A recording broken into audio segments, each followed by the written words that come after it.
A Copasa confia na capacidade de qualquer pessoa, ambiente, cultura ou estrutura de se transformar. Se essa não fosse nossa razão de existir, nada do que fazemos teria sentido, a começar pelo nosso negócio.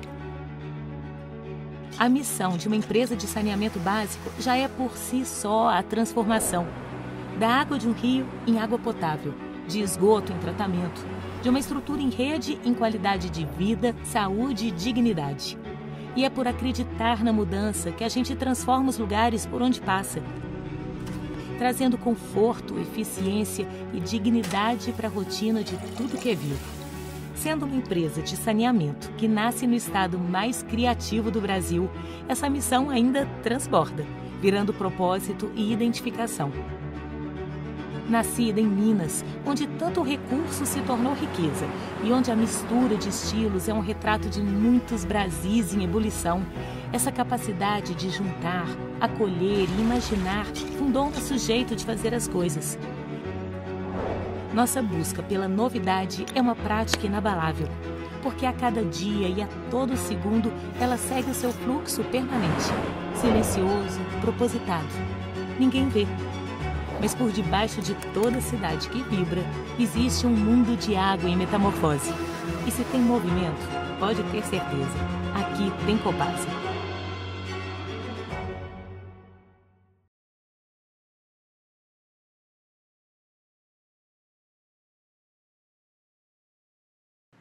Registramos e agradecemos a presença do conselheiro em exercício do TCMG, Licurgo Mourão, da Procuradora do Ministério Público de Contas do Estado de Minas Gerais, Maria Cecília Borges, da desembargadora do Tribunal de Justiça de Minas Gerais, Shirley Fenzi Bertão, do presidente da Comissão de Patrimônio Cultural, Afrânio Vilela,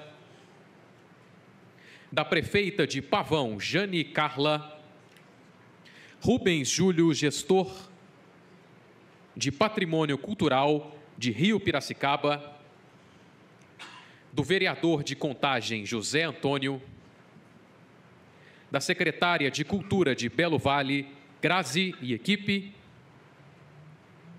EJA do Espaço Social e Cultural É Tudo Nosso, e do chefe de gabinete do departamento da deputada Ana Paula Siqueira. Érico. Senhoras e senhores, neste momento, vamos ouvir o presidente do Tribunal de Contas do Estado de Minas Gerais, conselheiro Durval Ângelo.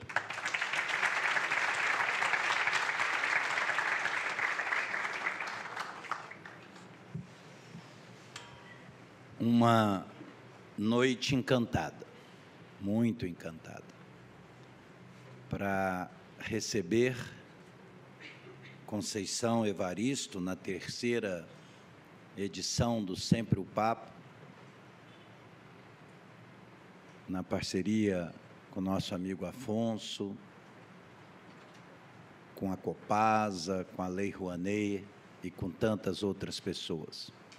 Como eu ouvi essa semana sobre a Lei Rouanet, né?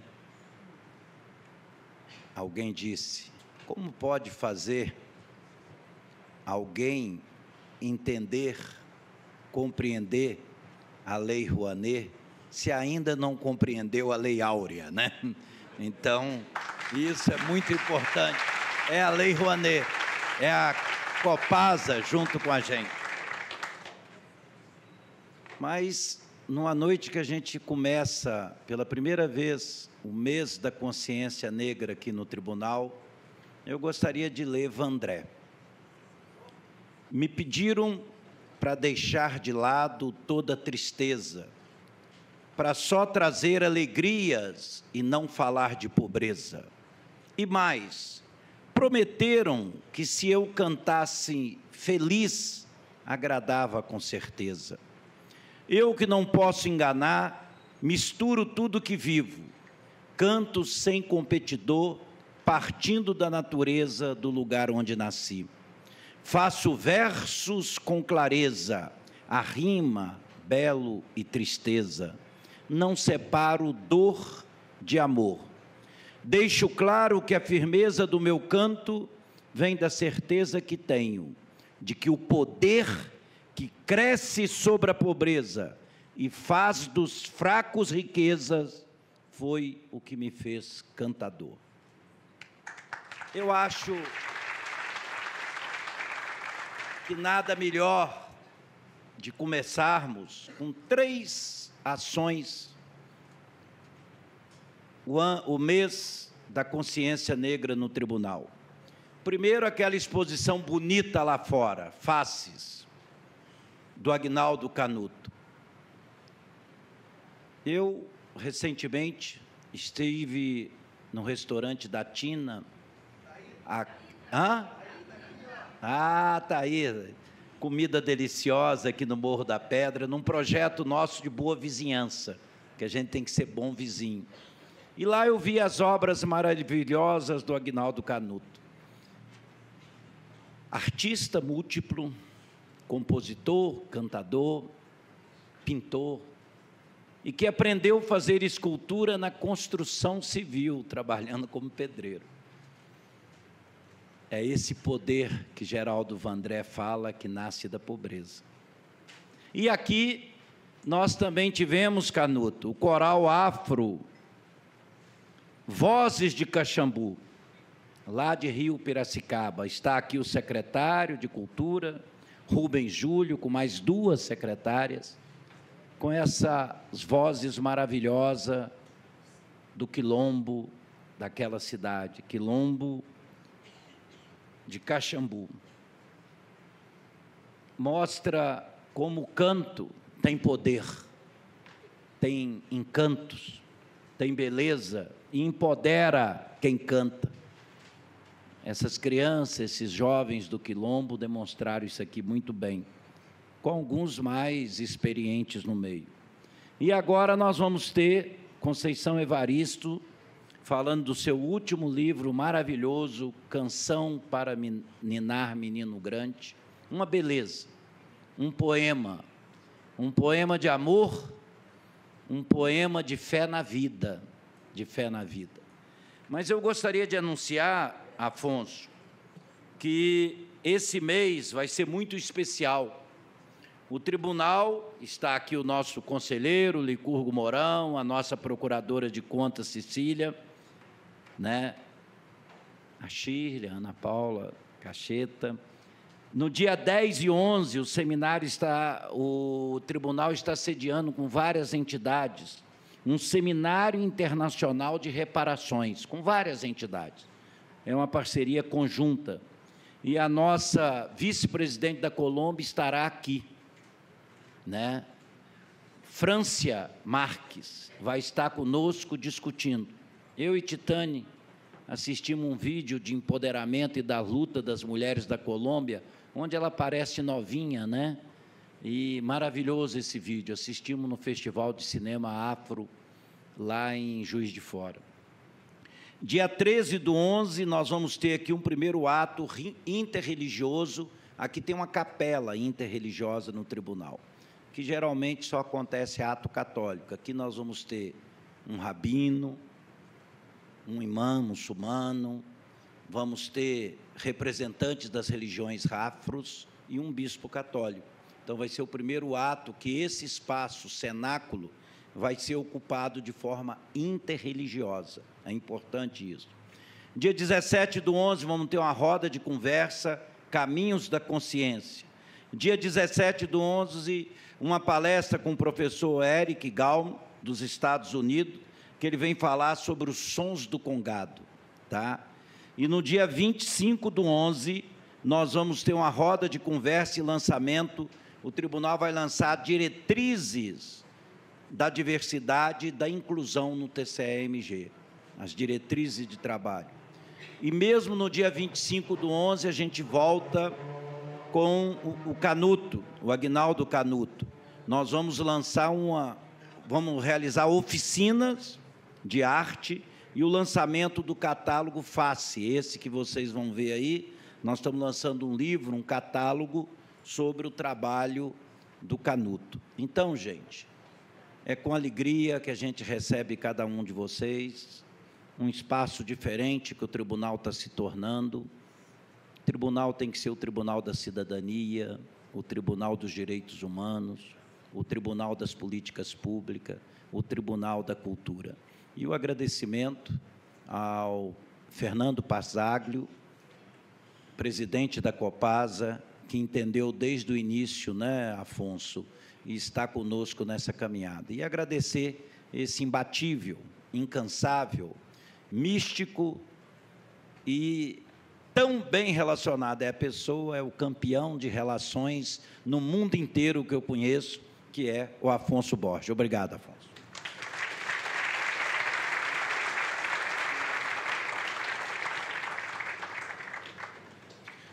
Agradecemos ao conselheiro Durval Ângelo pelas suas palavras.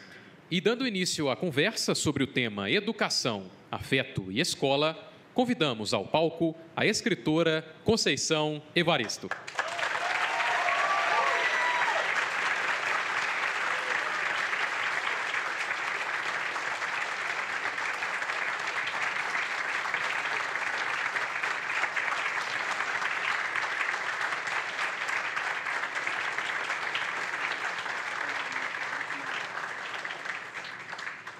Convidamos também o jornalista Afonso Borges.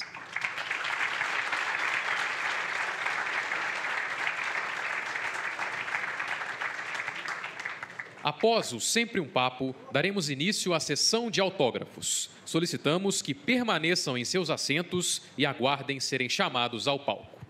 Com a palavra, o jornalista Afonso Borges. Gente, boa noite. Alegria estar aqui com vocês. Feliz de estar realizando esse sonho, de juntar os eixos temáticos, né, que são discutidos na mesa do tribunal, com cultura, com cidadania, com informação, com qualidade de transmissão de conhecimento. É uma alegria, uma honra para mim, viu, Durval, estar fazendo esse trabalho com vocês.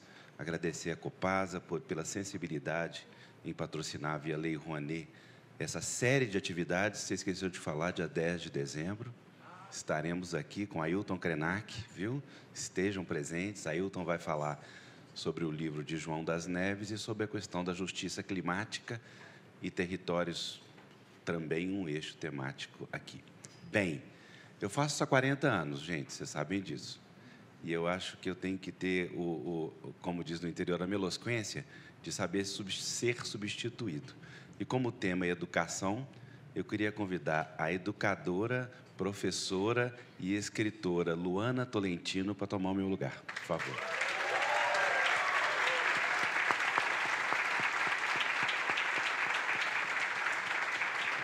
Vou chorar.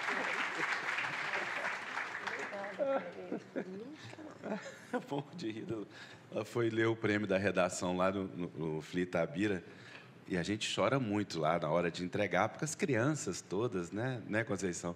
Aí eu convidei a Luana para ler a redação vencedora e brinquei com ela que eu convidei ela porque ela chora. Aí ela não chorou, quebrei a cara. Luana, obrigado, viu, querida? Boa noite, a palavra é sua. Obrigada. E ainda jurei que eu não vou chorar nunca mais na minha vida.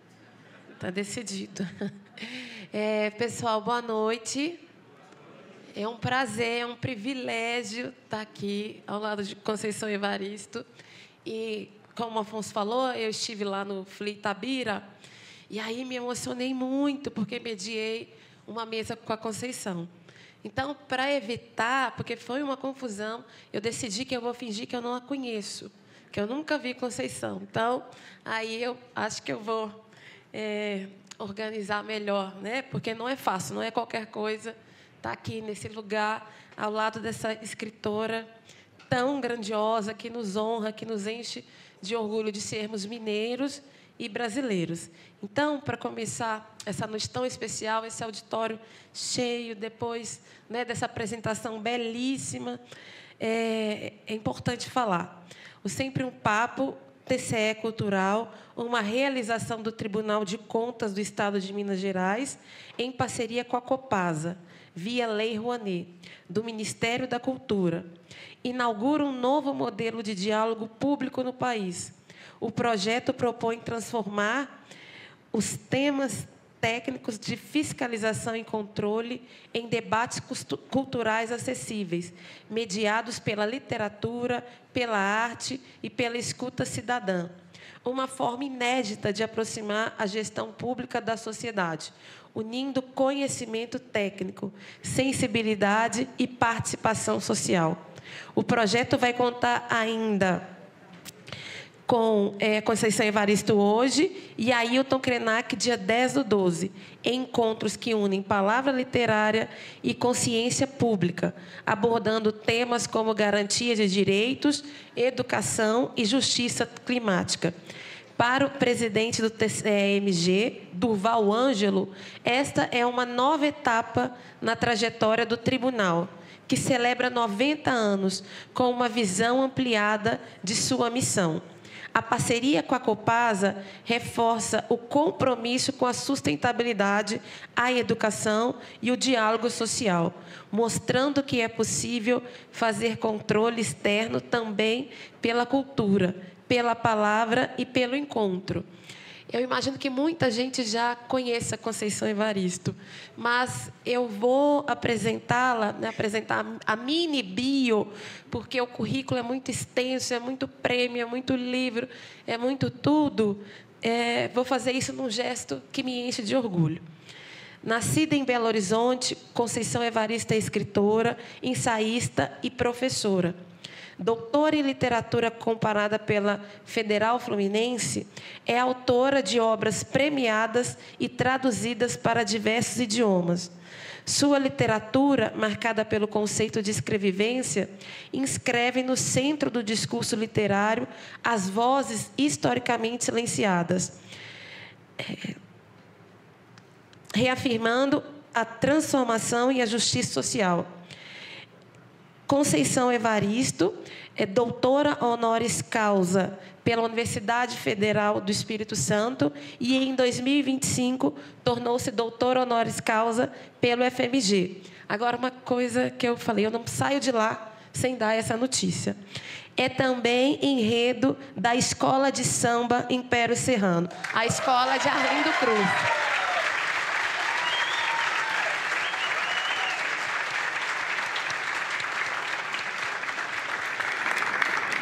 Ai, ai. Então, vamos lá. Hoje, a nossa conversa com o tema Educação, Afeto e Escola, uma conversa muito mediada, como Durval Ângelo falou, né, por esse livro belíssimo. É um relato de afeto e também de dor, né, quem ainda não leu, não pode deixar de ler, inclusive está à venda lá fora. Conceição Evaristo vai autografar no final, não é isso, Conceição? Então, como o tema que nos atravessa, que nos envolve, que é um dos eixos aqui do trabalho realizado pelo tribunal, ao preparar as perguntas, Conceição, eu me lembrei, né, já te acompanhando há algum tempo, que você sempre fala com muito orgulho de ter sido professora primária. Mas eu não me lembro de ter ouvido você falar dessa professora. Então, inclusive, eu fiquei curiosa, né? Como que as crianças, que os estudantes te chamavam? Dona Conceição, tia Conceição, professora Conceição.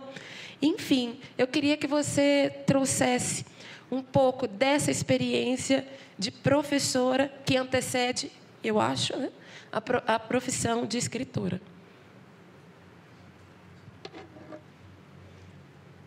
Boa noite a todas as pessoas presentes. Agradeço ao Afonso, mais uma vez, o convite para participar de Sempre um Papo. Muito feliz, porque, recentemente, eu estive nessa sala recebendo uma comenda. Eu não imaginava que eu fosse voltar tão rápido. E agora, também, quando eu cheguei, essas crianças, que muitas têm idade para serem minhas bisnetas, eu senti que eu hoje fiz uma caminhada pelo tempo, porque de manhã eu estava no Barreiro com mulheres que são atendidas pelo CRAS, todas mulheres mais de 50 anos, mulheres de periferia, que exercitam o direito de escrita, o direito de conservar, de guardar a memória, de registrar suas próprias histórias. De manhã eu estava lá, de tarde eu estava no Instituto Federal de Educação em Ribeirão das Neves. Então, eu saio de um estágio de mulheres já maduras, que já viveram um certo tempo, todas mais de 50, vou para o IFIX e pego uma juventude, porque são alunos que estão no 2º grau, e venho aqui à noite e encontro essas crianças. Então, para mim, isso é muito simbólico. E em todos esses lugares, eu encontro, como a grande maioria negra. Então, chegar aqui, terminar a noite com essas crianças, para mim, simbolicamente, comprova a resistência do povo negro, apesar de tudo, né? Bom, a minha experiência como professora, em 71, eu terminei o curso normal aqui no Instituto de Educação, em Belo Horizonte. E, desde criança, eu queria dar aula, eu queria ser professora. Uma certeza eu tinha, eu queria ser professora. Como na favela que eu morava, que é aquela onde ficava a favela do Penduraçaia, ali no alto do Cruzeiro, na Rua Albita, eu era uma das poucas criança alfabetizada, e como eu tinha o compromisso já, porque de 9 irmãos eu era a segunda, então eu tinha essa função de auxiliar no para casa. Aliás, mineiro tem umas expressões só nossa mesmo, né? Para casa. Nunca ouvi para casa no Rio de Janeiro. Tomou bomba. Nunca ouvi esse tomar bomba, só aqui mesmo em Minas. Então, eu tinha a função de auxiliar nos deveres dos meus irmãos mais novos. A maioria, nós, enquanto morávamos na favela, nós estudávamos no Grupo Escolar Barão do Rio Branco, e todos nós também fizemos jardim de infância no Bueno Brandão. E aí, de ensinar os menores, meus irmãos, eu passei a ensinar também as crianças do entorno.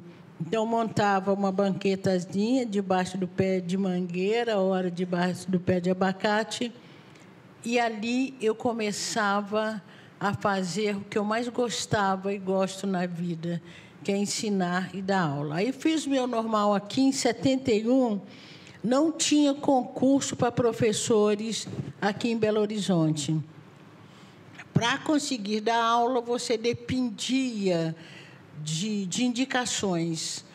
Como a minha família não tinha muitas relações com alguém que pudesse nos indicar, eu soube do concurso no Rio de Janeiro e fui para o Rio de Janeiro e fiz concurso para o magistério.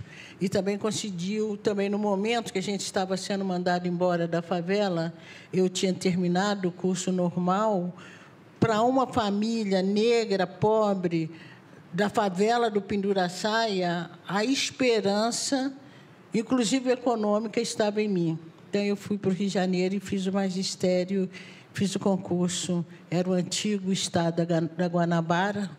Aí eu fiz o concurso no Rio de Janeiro. E toda a minha carreira profissional foi feita em escola pública. Mesmo depois que eu terminei a faculdade, e sempre trabalhando de 1ª a 4ª. Trabalhei muito tempo com alfabetização, e mesmo quando eu já tinha feito a graduação, a licenciatura, eu sempre trabalhei. Eu me aposentei como professora primária no município do Rio de Janeiro. E aí, quando você pergunta como as crianças me chamavam, já nos últimos anos da minha aposentadoria, eu trabalhava numa escola no Morro de São Carlos, no Rio de Janeiro, bem naquela área ali do Sambódromo.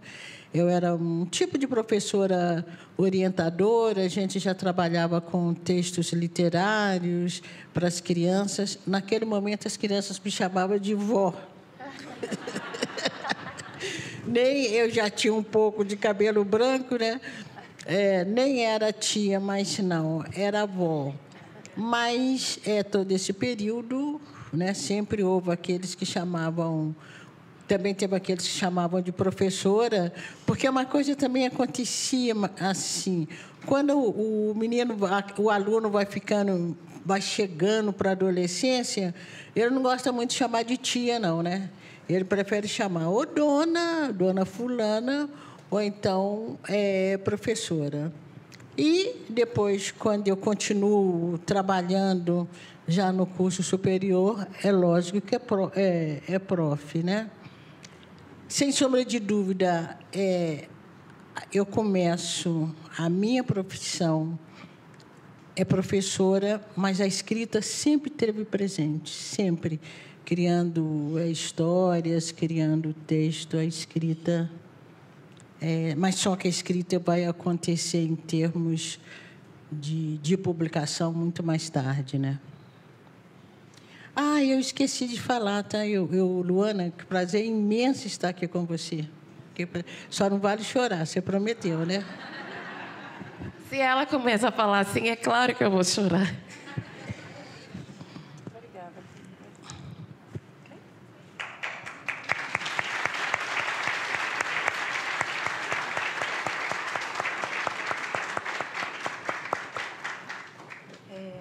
Então, Conceição, lendo Canção para Ninar, Menino Grande, né, que eu entendo como uma teia de afetos e de fraturas também, fraturas de uma fragilização do afeto, né, e quanto isso impacta nos meninos.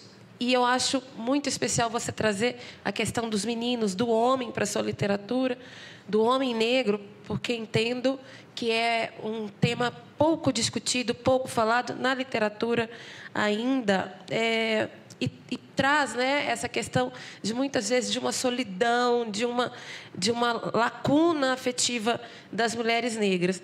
E como o título desse encontro ele traz o afeto entrelaçado com a escola e com a educação, e pensando no que você apresenta no seu livro, de que modo você consegue apontar para a gente que a escola pode contribuir para essa reeducação dos meninos negros, das meninas negras, principalmente, que são os que, né, as estatísticas estão aí para dizer negligenciados, excluídos, violentados, muitas vezes, no interior da escola. Então, de que maneira a escola pode contribuir para que seja um espaço de afeto também para os meninos e meninas negras, para que eles possam contar histórias diferentes das que você apresenta muitas vezes, de Fio Jasmin e essas mulheres que atravessam a sua obra?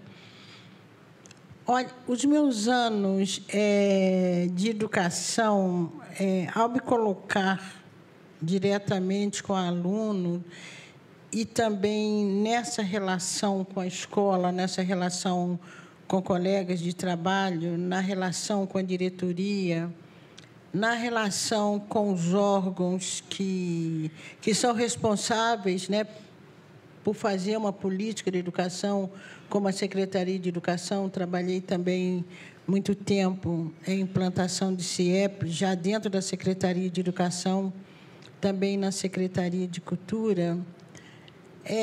A escola é um organismo que, ao mesmo tempo que é um organismo primeiro, ele é um organismo que está no último lugar, se a gente for pensar toda a estrutura da educação. Está em último lugar porque é o lugar aonde a boa vontade, né, o compromisso tem que imperar, mas muitas vezes é um lugar também que não consegue mudar uma estrutura de educação do Estado.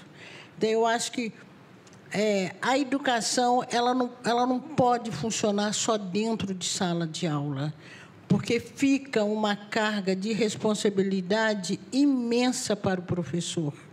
Imensa para o professor. Então, quando você fala da evasão escolar, quando você fala de uma política de afeto dentro de uma escola, os órgãos responsáveis, inclusive pela filosofia de educação, né, quem planta, né, quem dá as diretrizes, tem também de estar preocupados com isso, né? De estar preocupado na construção de uma escola, de estar preocupado em oferecer condições de trabalho para o professor, porque eu acho que o professor ele faz milagre, o professor que é comprometido com a educação, ele faz milagre para além do salário, para além da condição de trabalho. E acho que a gente tem que pensar também que a escola ela está dentro de uma sociedade, né?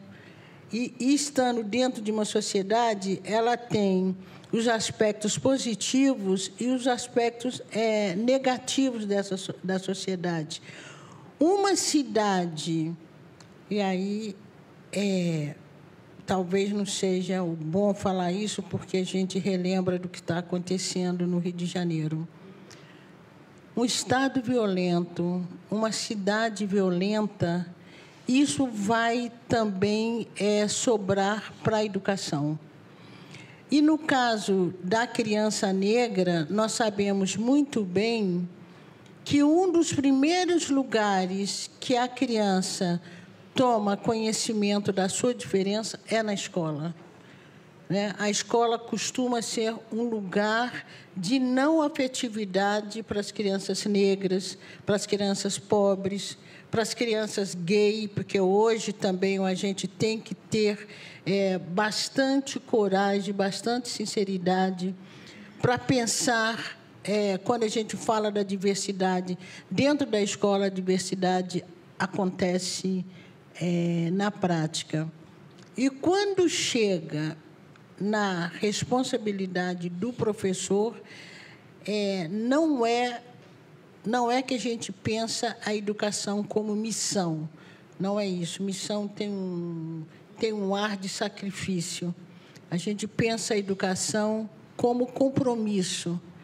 E aí, quando chega para o professor tem que estar muito compromissado com a educação, com o aluno, e estar o tempo todo atento que está lidando com um ser humano. A escola tem que ser um lugar de afeto. Nós temos visto também, aqui em Minas, eu acho que nunca aconteceu, mas no Rio de Janeiro, no Sul também, crianças que, por A ou por B, experimentam a escola como lugar de ódio. E como um dia elas têm voltado. E têm voltado também carregadas de ódio. A gente tem essas notícias aí. Mas a escola tem que ser um lugar, do mesmo tempo que a gente pensa, a escola ela tem que ser democrática, e talvez uma das marcas da democracia é esse lugar de afeto. E quando a gente está falando de afeto, não está falando de algo abstrato, não. E não está falando só de abraços ou de beijos.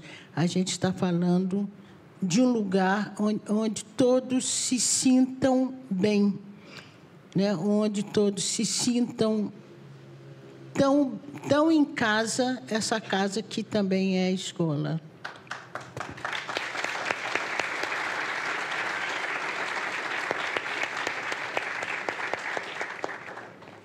Linda, Conceição. Trazendo o livro, mais uma vez, lá na página 30, você escreve: enfermeira Angelina, a mais velha das 7 irmãs, tinha sido a primeira pessoa da família a conquistar um título de nível superior. Era enfermeira mesmo. Dizia isto com muito orgulho. Começara no hospital no cargo de limpeza, ainda bem jovem. tinha acabado de completar 18 anos.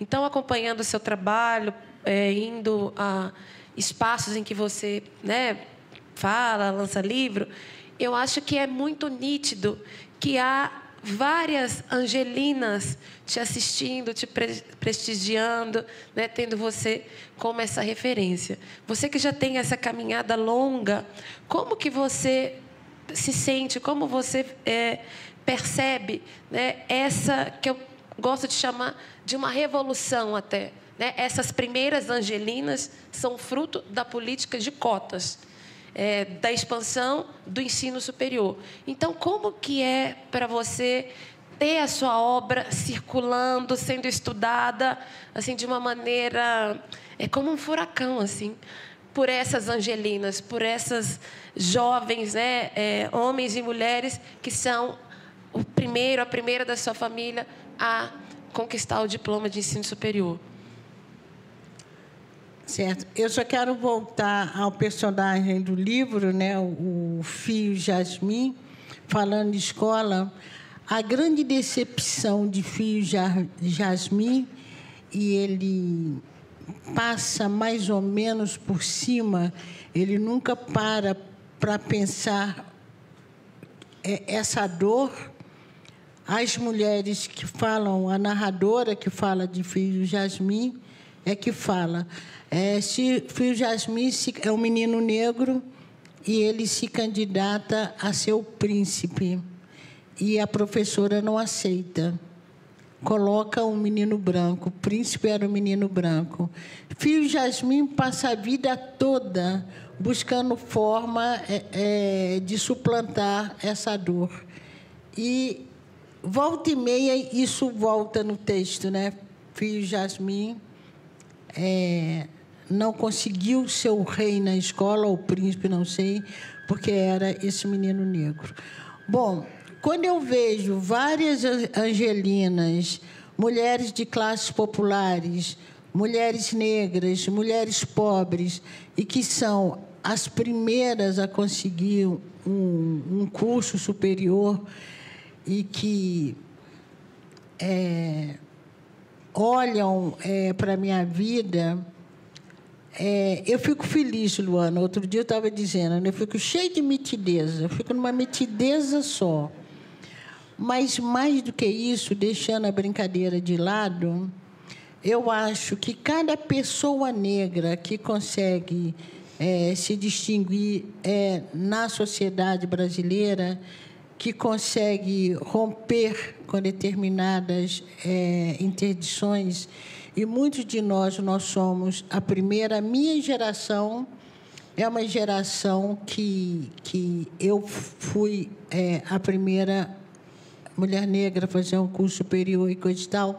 A geração de Macaé já é filha de professora. As sobrinhas de Macaé já têm uma outra história para contar.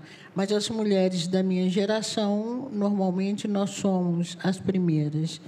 E também a família de Macaé é um ponto fora da curva, né? Não é comum, né, termos pessoas negras com as trajetórias que Macaé e as irmãs delas têm. Então, é uma responsabilidade, porque nós estamos numa posição, inclusive você, que a sua trajetória de vida, nós ficamos felizes, inspiramos uma juventude. Eu gosto muito de ir à escola pública para as crianças verem que escritor e escritoras são vivos, não precisam de estar necessariamente mortos. 1, 2, 3...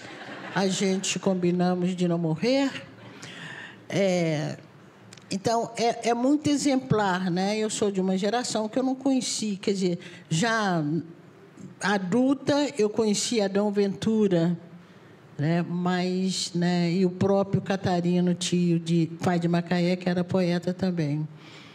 Mas, então, ir na escola pública, as crianças verem uma escritora negra, lá no Rio, eles chegam lá na Casa de Escrevivência, está lá a minha foto, eles perguntam, ela está viva? Ela está viva, todo dia me mata um pouquinho. Então, é bom você ter uma trajetória que sirva de exemplo, é muito bom. Mas é muito perigoso. É muito perigoso porque, de certa forma, a nossa história pode ser usada para o discurso da meritocracia. Está vendo? Estudou, esforçou, nasceu lá na favela do Penduraçaia, hoje está aqui no Tribunal das Contas, junto ao Afonso Borges, fazendo, né, sempre um papo. Mas será que precisa ser assim? Será que todo mundo que está na sociedade brasileira, será que quem nasce já com o destino predatado ou predestinado para ser advogado, para ser médico, para ser reitores, para serem juízes, e até bem pouco tempo para ser presidente da República, porque nós temos um presidente da República também, que é uma história, é um ponto fora da curva, né? Será que é preciso? Então, as exceções, elas confirmam as regras. Então, tem algo muito errado na sociedade brasileira, que quando um negro está no lugar de destaque, quando uma pessoa negra consegue romper com isso tudo, vira a cereja do bolo. E toda regra, né, ou toda exceção confirma uma regra. Então, eu fico muito feliz de ser exemplar, né, a minha história ser exemplar, eu fico cheia de mitideza, como eu falei, mas é perigoso. A gente não pode perder de perspectiva que a grande maioria, todas as mulheres e homens que foram meus contemporâneos na favela do Penduraçaia, ninguém, porque, inclusive, quando houve o desfavelamento, muitos morreram também, os pais, os tios. Ninguém conseguiu furar o cerco, né? E furar o cerco não é que todo mundo tem que ser advogado e doutor e coisa, não, mas que, pelo menos, tenham condições de vida digna. E a maioria do povo preto, do povo pobre, ainda no Brasil, não tem essa condição de vida digna, né? Essa vida que as pessoas têm os direitos humanos básicos respondidos.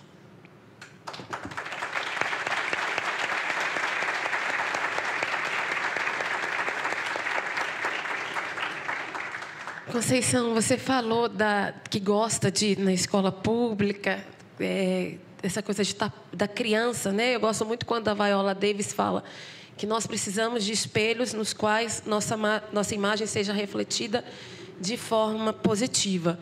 E aí eu quero pedir licença a você e ao auditório, porque quando você fala que gosta de ir na escola pública, hoje eu fui na escola municipal Carolina Maria de Jesus.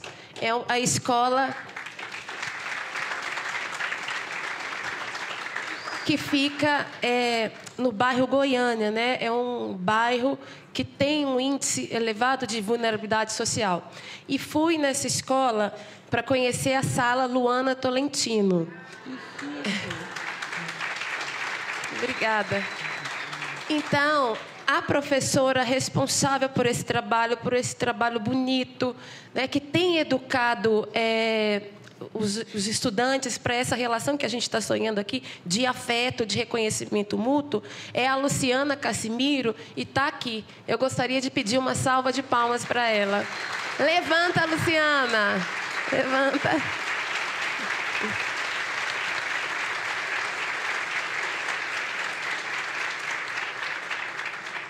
Obrigada, Conceição. Então, está mais que comprovado o papel educativo das escolas de samba, o papel educativo dos sambas enredos, para a gente conhecer, saber da cultura desse país, as contribuições da população negra. E como ano que vem você vai ser samba enredo do Império, eu fiquei pensando muito no fato de um defeito de cor, Ana Maria Gonçalves, né, ter sido enredo da Portela.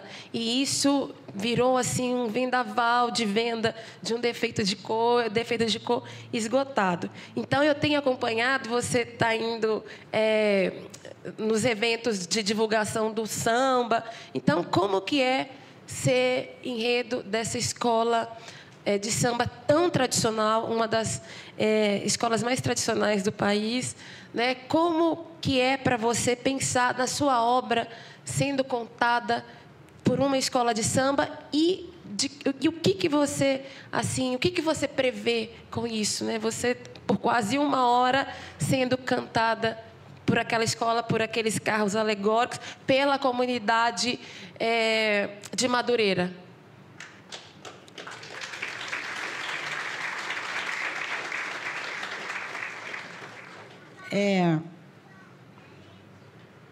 Uma das coisas que eu aprendi muito, né, com a minha família, com a minha mãe, sem querer essencializar, né, para dizer que todo mineiro é assim, mas uma das coisas que eu aprendi muito é assuntar a vida, né, assuntar o mundo.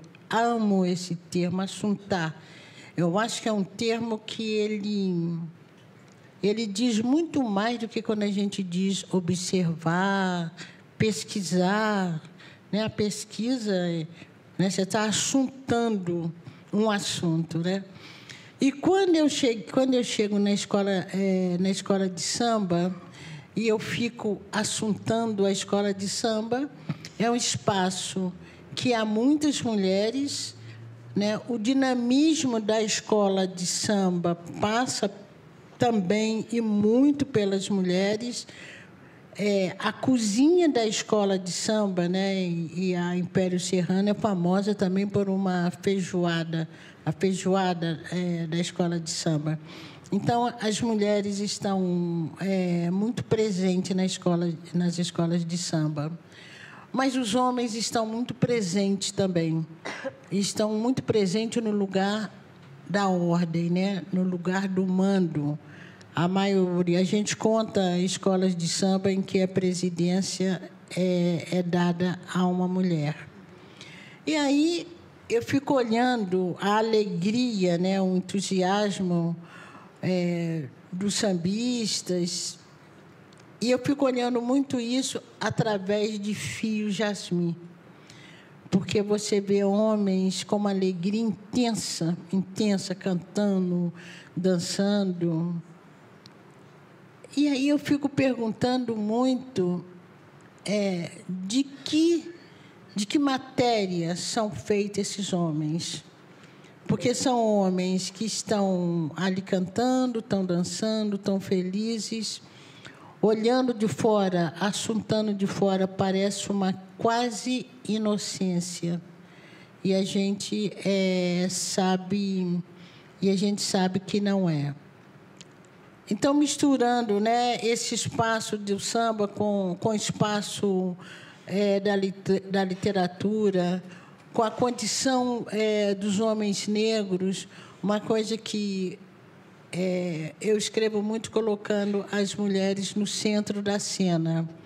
E a gente tem falado muito na solidão das mulheres negras. E eu comecei a pensar muito também na solidão dos homens negros, né? E muito observando meu padrasto. Meu padrasto, quando faleceu, ele tinha uns quase 90 anos. E aí ele começou a perder a memória. A única memória que esse homem tinha era a memória do trabalho. Então, de tempo ele falava, eu vou trabalhar, faço a minha marmita, que dia que sai o meu salário. Os últimos anos de vida dele, uns 3 ou 4 anos, a memória que ele conservou foi a memória do trabalho. Era um homem que já tinha tido várias mulheres, quando conheceu minha mãe, já tinha também filhos. E eu ficava perguntando, aonde esse homem guardou essa afetividade dele? Cadê as lembranças das paixões? Cadê as lembranças das brincadeiras? Cadê as lembranças das brigas por causa de mulheres? Aonde esse homem guardou isso? E aí eu fico olhando também o espaço da escola de samba, que é um espaço muito bonito, né? Um espaço de elegância. As mulheres estão elegantes, os homens também. E eu fico perguntando muito aonde os homens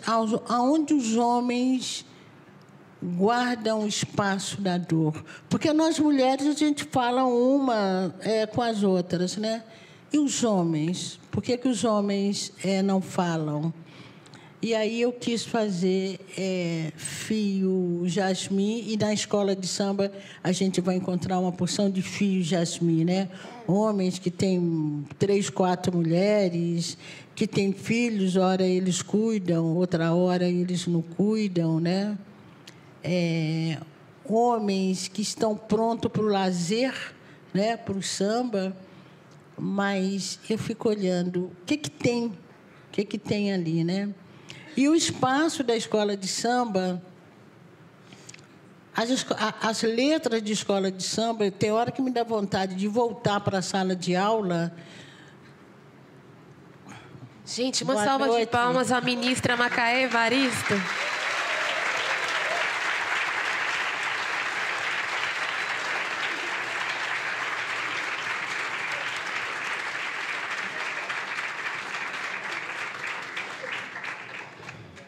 Aí, gente, o motivo da minha mitidez, a minha prima, tá? Que eu vi minha amiga, gente, minha mãe sempre falava isso. Ah, você conhece a ministra? Ah, conheço, é minha amiga. Então, pensar na escola de samba é também um espaço que me dá material para escrever 1000 canções para adormecer menino grande. E é um espaço também que foi uma alegria muito grande, né, ser enredo da escola, e deve ter sido também uma alegria muito grande para a Ana Maria, perceber, ter a oportunidade da literatura, no nosso caso, no meu caso, que eu trabalho muito, nas personagens são mulheres negras, é a vida negra, essa literatura voltar para a fonte. Eu acho que o fato de um livro chegar na escola de samba, e os enredos foram enredos muito bem estudados, você viu que as pessoas foram atrás das obras, leram as obras. E aí é interessante porque esse samba diz assim, um dos versos do samba é o seguinte: que zomba de preto é literatura. E tem um outro verso que diz assim: Casa de Preto... Não, Casa de Preto é academia? Como é que é, Andréia? Casa de Preto também né? Também é academia. Então, ter uma obra literária, e Ana deve ter vivido também essa experiência, apropriada pelo povo, cantada na avenida, porque a avenida é uma grande aula pública, né? Uma grande aula pública. Eu acho que isso confere à nossa literatura esse status, que é uma literatura que é capaz de dialogar desde as pesquisas acadêmicas, nos cursos de letras, etc. e tal, até esse espaço do samba, que é um espaço genuinamente popular, né?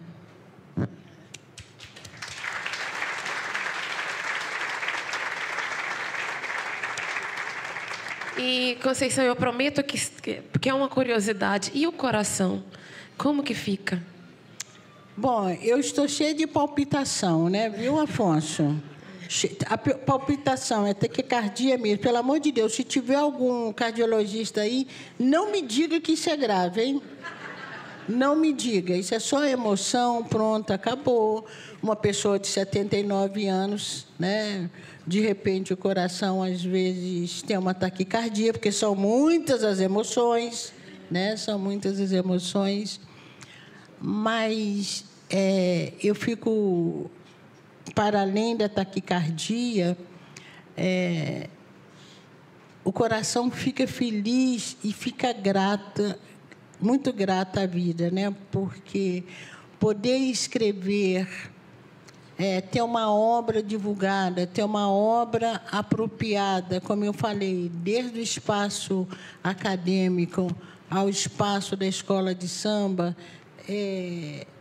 essa obra angariar tantos leitores, porque eu digo também, os meus primeiros leitores, o primeiro local de recepção da minha obra foi o movimento social negro. Foi através do movimento social negro que muitas professoras foram levando esses textos para a sala de aula, depois levaram para suas pesquisas, e hoje esse texto está até fora do Brasil. Porque não existe...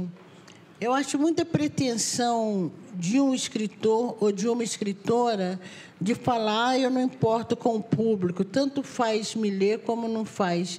Tanto faz... Como é que é? Tanto faz como não faz, é isso mesmo, né? Mentira. Quem não quer ser lido, não publica. Se publicou, tem a expectativa de ter um leitor, de ter uma leitora. E nós sabemos também que em todos os espaços de criação, inclusive não pensem que a música é um espaço tão livre, né? Mas não, a música também tem os seus espaços segregados, né? Procurem maestros negros, procurem músicos negros nas grandes orquestras. Não é que não tem, tem sim. A dança também, procurem bailarinas negras. E a literatura também acontece algumas questões. Então, uma mulher negra ter o seu ser lida, ter o seu trabalho divulgado, ter um reconhecimento enquanto escritora. Aliás, hoje eu vivi uma situação no hotel que eu não posso deixar de contar.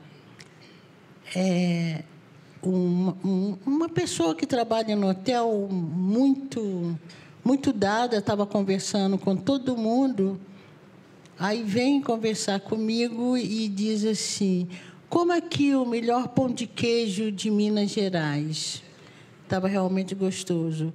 Aí essa pessoa vira e fala assim: como essa broa de fubá, aposto que não está tão boa como a que a senhora faz.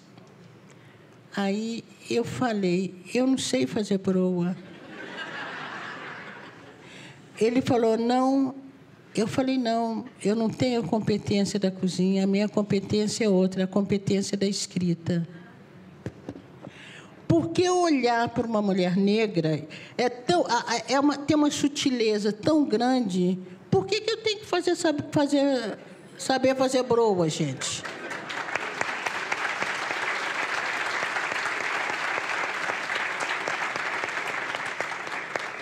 Então, uma mulher negra também, para ter essa visibilidade na literatura, não foi de uma hora para outra. Minha primeira publicação foi aos 44 anos. Eu tenho 79. Então, é uma grande luta. Então, é um espaço de ser feliz, mas é também um espaço de sair por aí de vez em quando perguntando por que eu tenho que saber fazer broa, né? Então, essas perguntas ainda estão no ar. Mas eu fico feliz. Tá bom, bora lá escrever, né?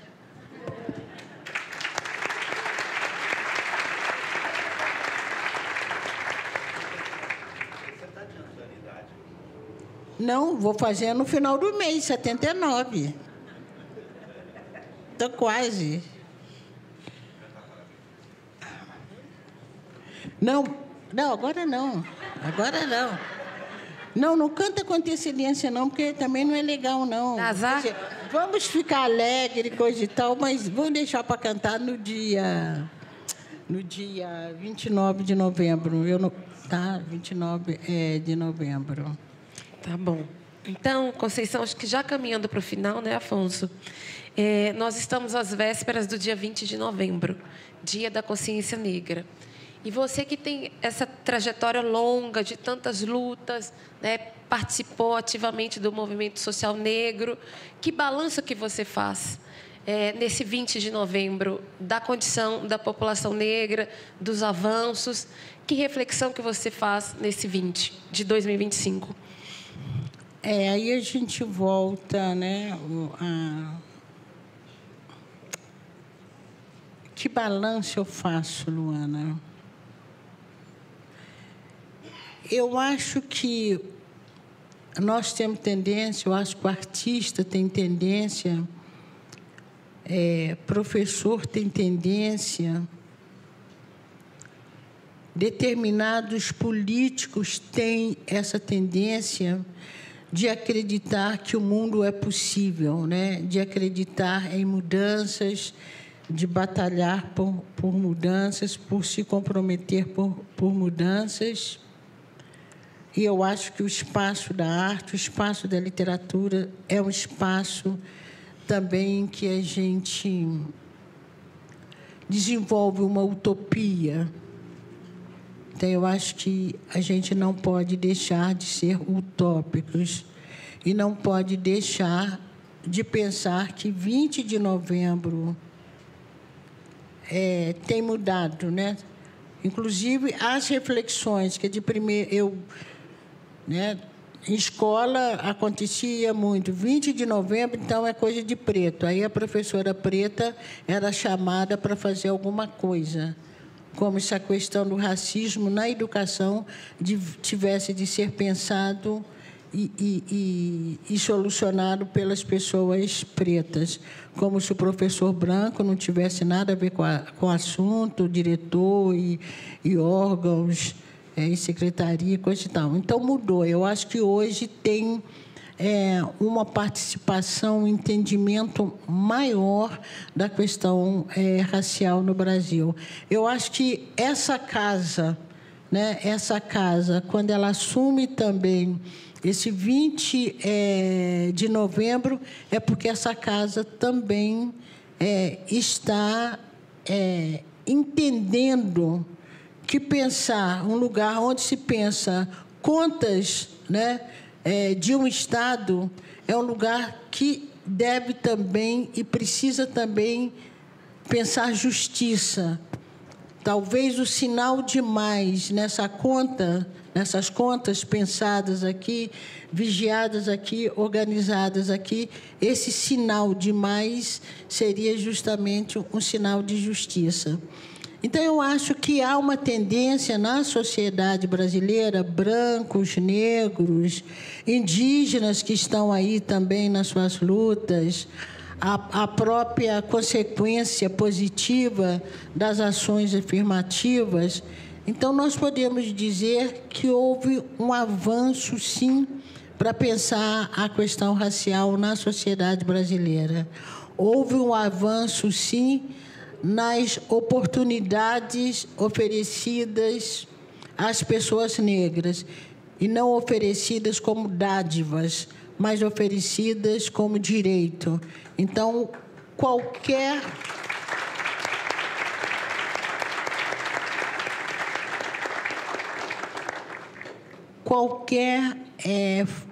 políticas de ações afirmativas que o Estado brasileiro promover, nós agradecemos, mas ele não faz mais do que obrigação.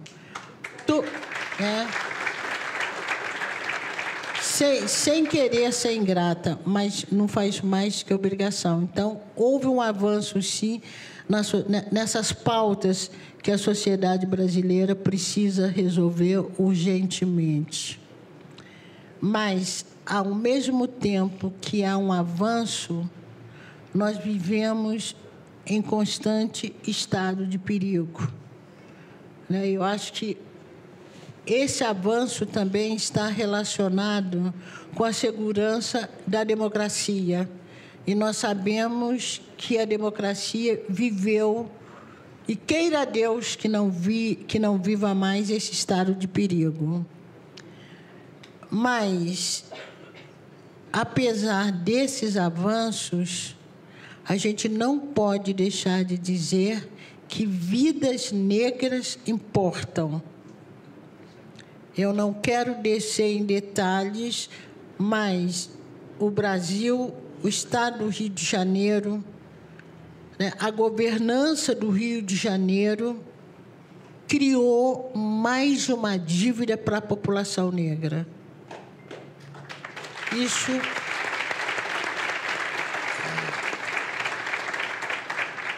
a democracia, a justiça social, a segurança pública no Rio de Janeiro, hoje tem um gosto de sangue.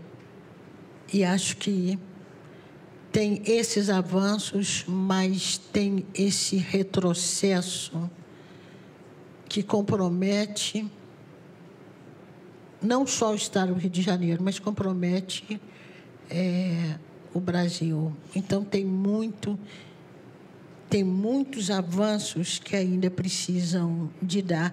E nós estamos falando de um ato que nós assistimos agora. Mas, se a gente for acompanhar as lutas indígenas, nós vamos ter sangue sobre sangue, sangue sobre sangue. Então, há avanço, mas há uma marca de crueldade ainda muito grande. Mas não podemos paralisar.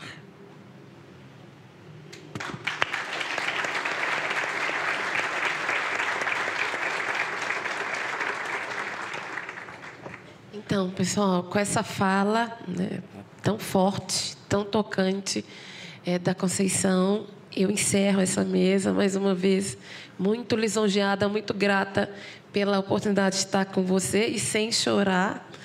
Já deu um passo grande. E é isso, a gente termina aqui, mas Conceição vai autografar seus livros agora. Tudo bem? Eu só queria agradecer também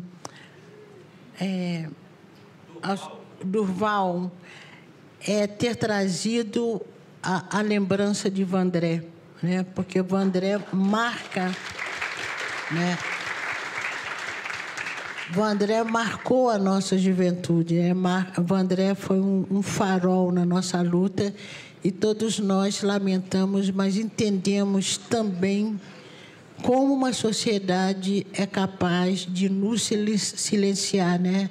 É capaz de nos adoecer. E Vandré, a gente precisava que Vandré continuasse falando, continuasse sendo lembrada. Então, eu fico grata ao Vandré que chegou aqui conosco através do senhor.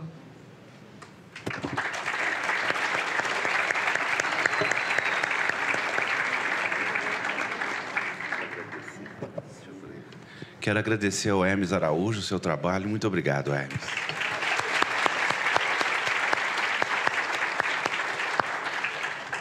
Dizer que a Conceição vai autografar aqui mesmo. Só um minutinho para a gente montar o palco. E a fila começa pela esquerda. Já tem fila aí?